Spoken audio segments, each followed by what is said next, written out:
Safran existe depuis 2012 et comme je le disais précédemment, nous avons décidé d'ouvrir une session de présentation de cet outil car il a été refondé l'année dernière. Et donc, c'est sur cette base que portera la session, à savoir la présentation du nouvel outil Safran. Pour ceux qui utilisaient déjà l'application, vous verrez que globalement, l'architecture, la structure ainsi que les indicateurs n'ont pas beaucoup changé.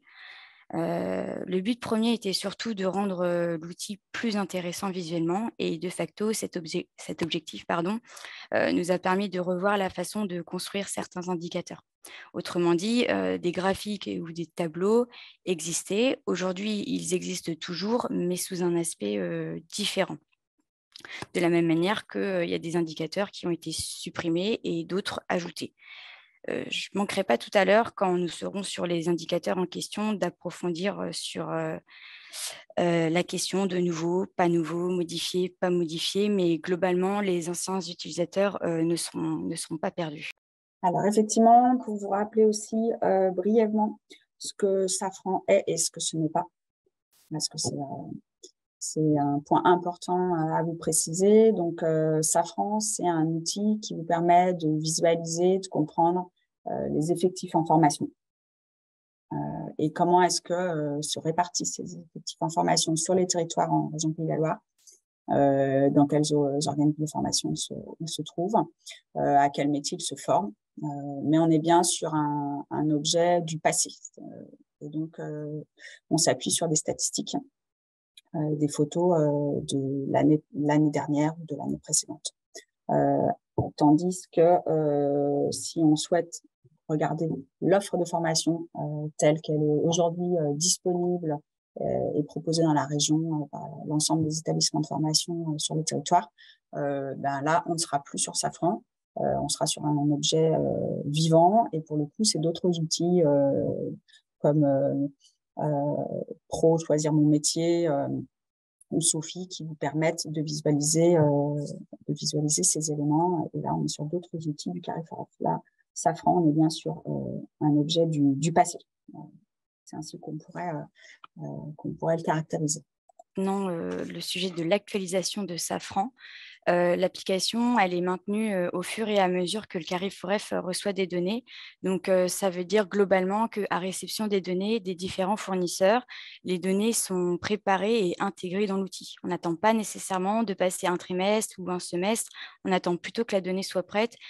Et il peut nous arriver éventuellement d'attendre un moment judicieux, plus ou moins pertinent, mais globalement, voilà, on intègre au fur et à mesure.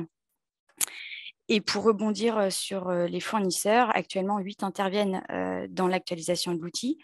Donc, nous avons le rectorat, la DIRM, la DRAF, la DRES et la DRAGES pour les effectifs passés par la voie scolaire ou universitaire. On va avoir le rectorat pour l'apprentissage, la DRETS pour les contrats de professionnalisation et Pôle emploi et la région pour les formations continues. Il s'agit de l'onglet Objets et définitions, dans lequel vous allez retrouver le périmètre de l'outil, des informations sur les fournisseurs, l'année de disponibilité de chacune des sources de données, la playlist YouTube de Safran dans laquelle vous allez retrouver plusieurs petits tutoriels d'utilisation de l'outil, nos coordonnées si besoin et les mentions légales obligatoires qui sont accessibles sur tous les onglets de l'outil. Le deuxième onglet Voir, c'est l'onglet qui va nous permettre de construire notre périmètre d'analyse grâce au filtre. Et plus bas se trouvent les premiers indicateurs de l'application. Il s'agit plus largement d'indicateurs d'information de référencement.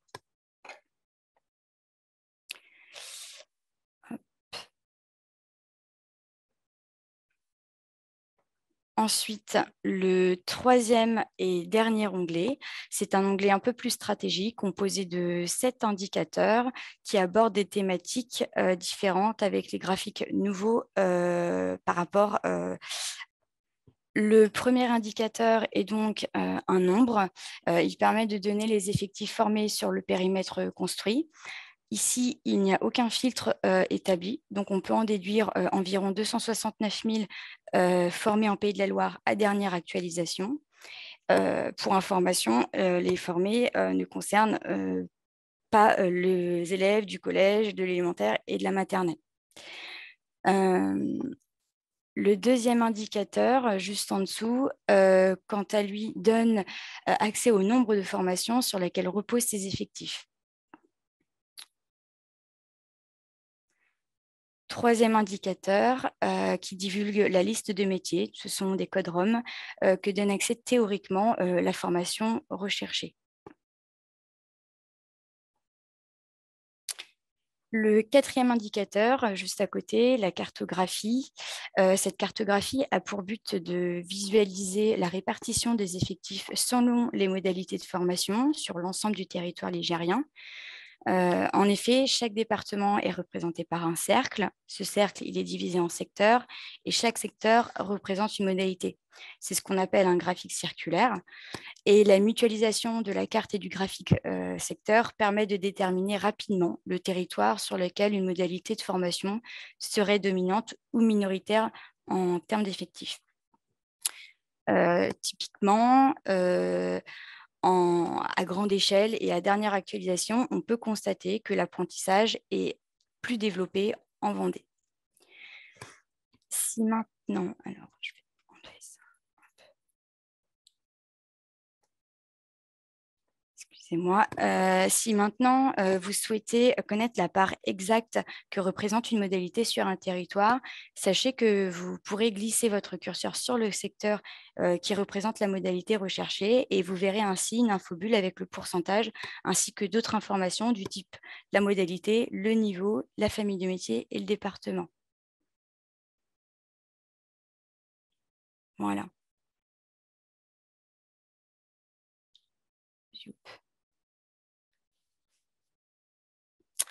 À savoir que sur l'ensemble des indicateurs, vous pourrez opérer de la même manière et vous y retrouverez ces informations. Le but de cette démarche, c'est que vous puissiez à tout moment vérifier votre périmètre. Alors oui, je vais retourner ici. Et vous pouvez constater que le niveau et la famille de métiers sont suivis d'une petite étoile. Donc cela, ça démontre qu'il n'y a pas eu de filtre opéré en amont sur ces deux champs et que les effectifs représentés ici reposent sur des familles différentes, des familles de métiers et des niveaux différents.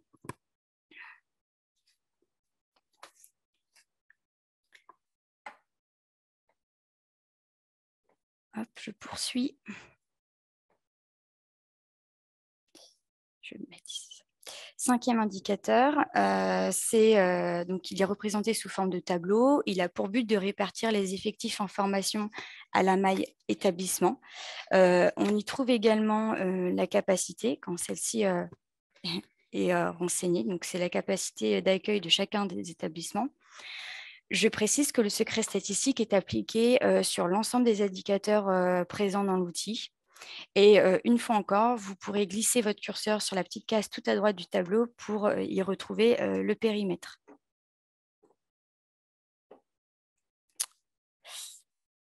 Comme dans l'ancien Safran, il y a la possibilité d'exporter les résultats sous format Excel ou CSV en cliquant sur le bouton juste ici. Et pour terminer sur cet onglet Voir, une deuxième cartographie qui permet de visualiser la situation géographique des établissements de formation dans lesquels des effectifs ont été comptabilisés. Les établissements sont représentés par une couleur. Il s'agit de la couleur de la modalité de formation sur laquelle reposent les effectifs. J'attire votre attention sur une subtilité au sujet des contrats de professionnalisation. En effet, c'est la seule modalité pour laquelle ce ne sont pas les établissements de formation qui sont référencés, mais les entreprises employeurs. Je vais remonter en haut de la page afin d'accéder à l'onglet Comprendre. Voilà.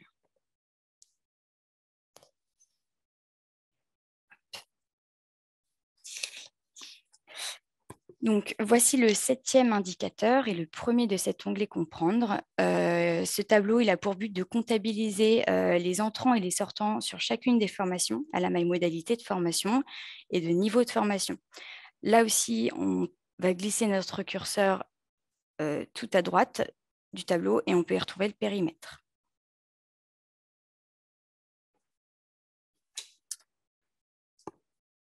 Huitième indicateur, donc c'est un graphique en barre. Il permet de comprendre l'évolution dans le temps des effectifs selon la modalité de formation. Donc voici comment il est construit. En ordonnée, c'est-à-dire l'axe vertical du graphique représente les unités et sur l'axe et sur l'abscisse, c'est-à-dire l'axe horizontal, se trouvent les années. De cette manière, plus une barre est grande, plus il y a d'effectifs en formation sur l'année indiquée en dessous. Et pour apporter un complément d'information qui permettrait de mieux comprendre l'évolution et de nuancer les analyses dans certains cas, nous avons fait le choix d'apporter la contribution de chacune des modalités à l'ensemble des formés chaque année.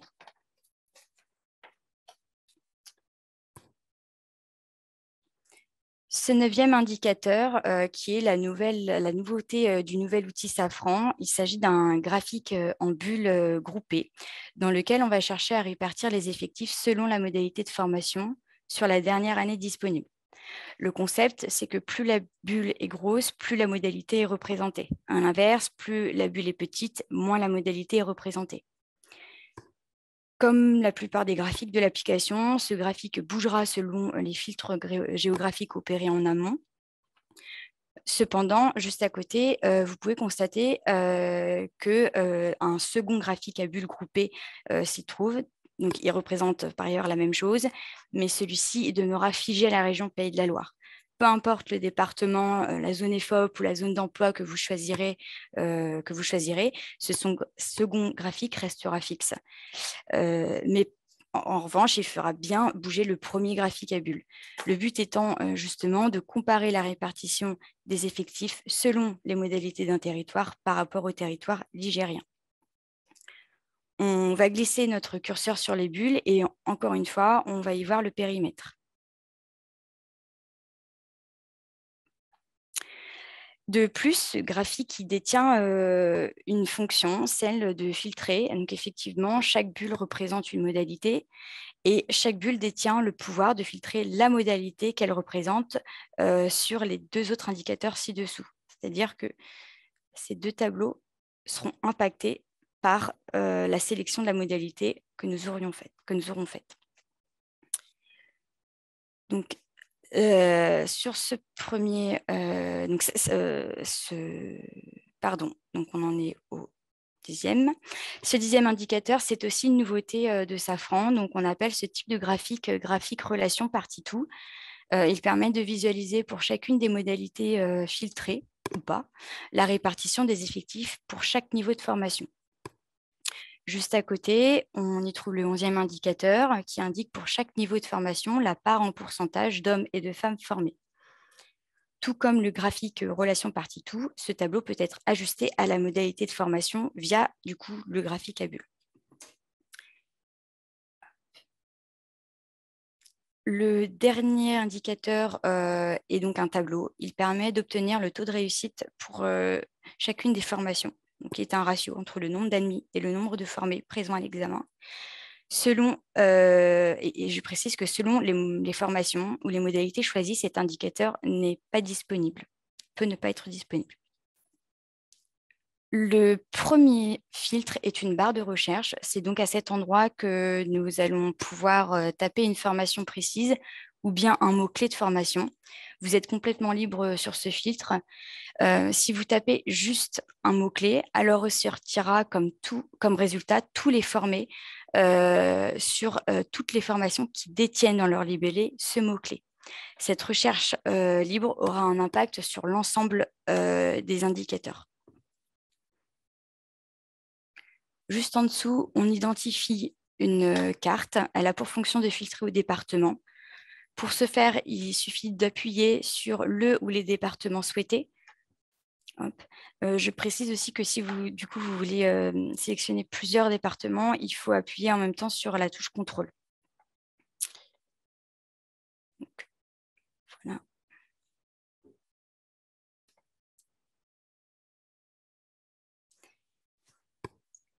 On peut annuler le filtre en appuyant une deuxième fois sur le département ou bien en appuyant dans le vide sur le reste de la carte, comme ceci.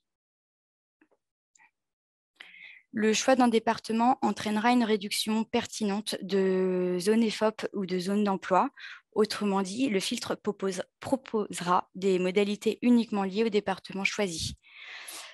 D'un point de vue indicateur, le choix d'un département n'impactera pas la liste des métiers qui est juste ici. Celle-ci, elle est uniquement liée à la formation. Il n'impactera pas non plus la carte qui se trouve à côté de la liste des métiers, car le but recherché de cette carte est de comparer les territoires entre eux.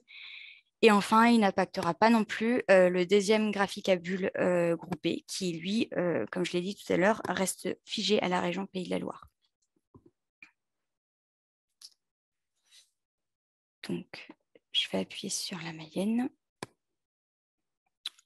Donc, effectivement, ici, on vous propose de choisir votre zonage, soit EFOP, soit zone d'emploi. Par défaut, c'est la zone EFOP qui est choisie. Et juste en dessous, vous trouverez la liste correspondant à la sélection précédente. Donc, soit vous n'avez pas choisi de département, et dans ce cas, vous aurez la liste complète liée au zonage EFOP si vous avez choisi un zonage EFOP, ou à la zone d'emploi si vous avez choisi de travailler à la zone d'emploi. Ou bien si vous avez choisi un département, comme je viens de faire, et ben dans ce cas, cela impactera la liste de zonage. Et ici, uniquement des zones IFOP liées à la Mayenne me sont proposées. Si j'enlève la Mayenne,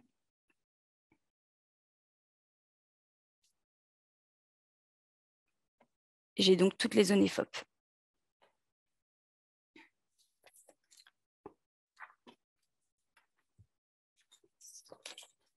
Je poursuis. Une sélection de familles de métiers vous est également proposée. Donc, vous pouvez choisir une ou plusieurs familles de métiers. La liste des familles de métiers peut être réduite, elle aussi, en fonction de la formation ou du mot-clé choisi. Effectivement, on remontera dans cette liste uniquement les familles de métiers appartenant à la formation choisie en entrée. Et ce filtre impactera la totalité des indicateurs, hormis la liste des métiers qui, je le répète, est uniquement liée à la formation. Avant-dernier filtre, qui se présente également sous forme de liste. Il offre la possibilité de choisir une des 4 modalités de formation et là aussi, on peut tout à fait choisir une ou plusieurs modalités. Ce filtre n'aura pas d'effet sur la première carte qui se trouve ici, car le but est de comparer la répartition des effectifs selon leurs modalités sur chaque territoire. Effectivement, si ce graphique venait à être filtré à la modalité, nous ne pourrions plus effectuer cet exercice de comparaison. La logique est la même pour le graphique d'évolution qui se trouve dans l'onglet Comprendre. Dans ce graphique, on va y retourner. Rappelez-vous, on va chercher à comprendre comment évoluent les effectifs par modalité dans le temps. Ici. Pareil pour le graphique à bulles groupées où on cherche à comparer les formés sur chaque modalité.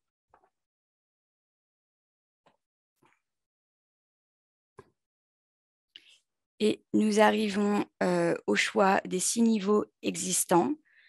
Ce filtre n'aura pas d'action sur le graphique relation partie-tout et le tableau de la répartition par niveau et par sexe qui se trouve dans le... La recherche, elle est sensible au mot que vous saisissez. Donc, si vous saisissez exactement le mot soudeur, l'outil ne va vous remonter que les formations qui ont le terme soudeur dans la dénomination de la certification. Donc, parfois, si vous n'êtes pas totalement certain du libellé, il est peut-être préférable de faire une recherche un peu plus large. Vous l'avez vu aussi, par exemple, sur maçonnerie, vous aviez peu de retours. Dans ces cas-là, vous peut-être me rechercher juste en mettant le mot maçon. La recherche ne va pas se faire sur le métier de maçon, mais dès lors que dans la certification, il y aura le mot maçon, ça vous remontera toutes les formations qui ont cet item. Donc, ça peut être une option de faire ainsi. Sinon, vous pouvez également utiliser le filtre par famille de métiers. Donc, au lieu de saisir des termes dans le moteur de recherche, vous descendez un tout petit peu plus bas et puis dans les familles de métiers, vous choisissez celles qui peuvent correspondre à votre problématique et de manière à avoir une recherche qui est un petit peu moins resserrée que si que si vous la faisiez par le moteur de recherche. Et puis après, vous pouvez filtrer si besoin par modalité ou par territoire, bien sûr, pour resserrer au plus près la recherche.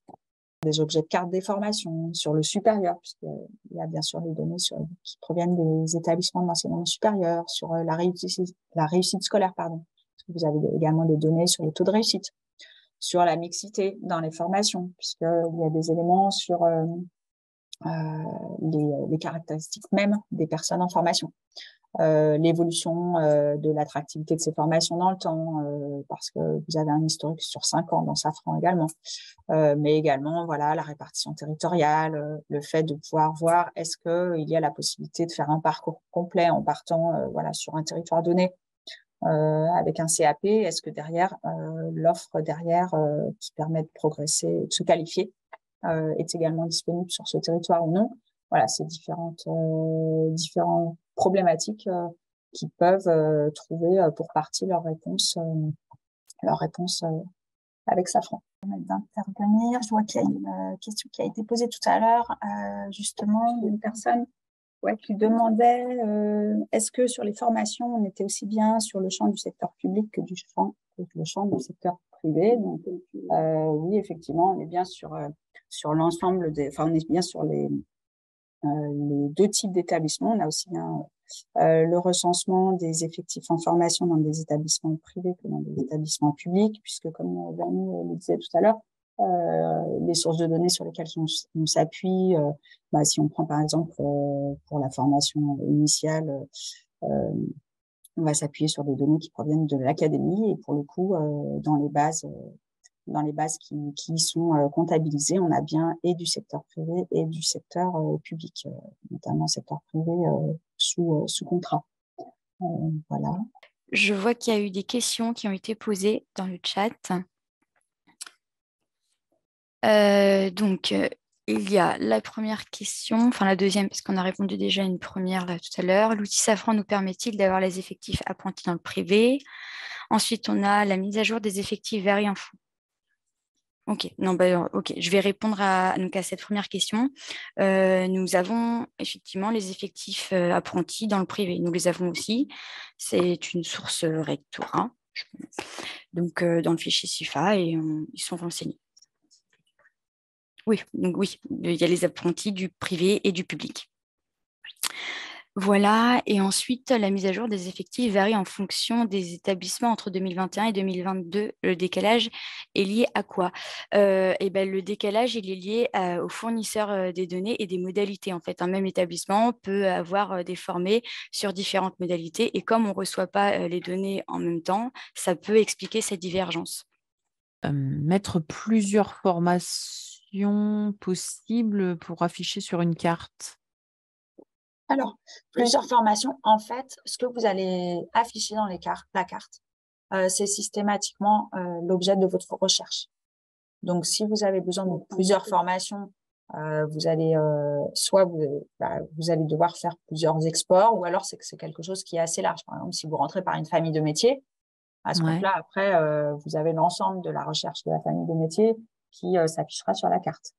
Si par contre, vous vouliez afficher sur une même carte une formation, je dis n'importe quoi, CAP cuisine et puis un master qui n'a rien à voir en termes de métier à de la cuisine, là, vous n'allez pas pouvoir faire la recherche et avoir l'affichage directement dans la carte. Il faudrait que vous fassiez dans ces cas-là utiliser l'export Excel qui vous permet de récupérer les données et puis après d'utiliser votre propre outil de carto de visualisation pour afficher ces données. D'accord, mais les cartes, on ne peut pas les exporter de toute façon. Là, je regardais, il n'y a pas de... Autant les tableaux, tableau Excel, c'est marqué exporter le tableau. Figé, quoi. Non, je prends la parole. Vous ne pouvez pas les exporter sous format Excel. Par contre, vous pouvez les exporter via un PDF ou image ou PowerPoint tout en bas de l'écran. Quand vous êtes sur Safran, il y a la possibilité de télécharger. Il y a une icône téléchargement et vous verrez, vous pouvez... Bien, pour finir, pour vous remercier en tout cas de votre participation, pour vous dire que le replay sera disponible dans d'ici quelques jours sur le site du Carrefour F pro.choisir mon métier. Pour accéder à Safran, comme vous l'avez vu, le site est disponible directement en ligne sur safran-paysdelalore.fr. Vous pouvez également y accéder depuis le site du Carrefour F. Par ailleurs, vous avez à votre écran l'adresse de l'équipe. Donc, si vous rencontrez des difficultés à naviguer, enfin voilà, n'hésitez pas à nous contacter. Et puis, il y a un ensemble de tutoriels qui a été construit, qui est également accessible directement depuis le site pro du Carrefour F, qui vous permet en quelques minutes à chaque fois de découvrir une fonctionnalité et de le regarder à votre rythme. Donc, n'hésitez pas si vous avez besoin. Voilà, en tout cas, merci de votre attention.